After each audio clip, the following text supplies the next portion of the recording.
What you see here is essentially an off-the-shelf phone powering our robot. You can technically use a phone to drive a drone and make it completely autonomous.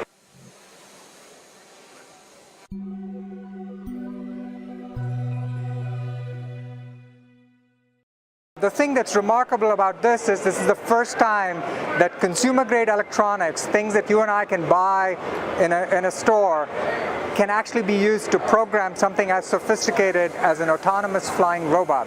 So the brawn, if you will, for this robot was designed at the University of Pennsylvania, and the brains were designed by Qualcomm, and the algorithms were jointly designed by Qualcomm and us. So the phone essentially looks at the environment and is taking pictures.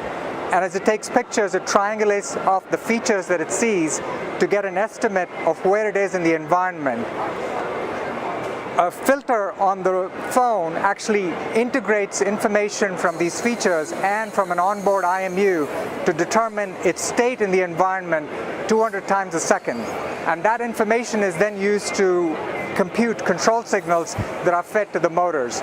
So all the computation and sensing is done on the phone, and the computation on the phone includes at the higher level autonomy, planning, control, state estimation, and the computer vision algorithms. So the drone itself, and this is something that we built in our lab, we've been doing this over the last 5 years, is basically a platform with 4 motors and 4 propellers, and the only computation that's being done on the drone is determining what speeds to send, commands to send to the motors. So the absolute low-level control, which is now a commodity really, and that's being done on the drone, and all the other smarts are really on the phone.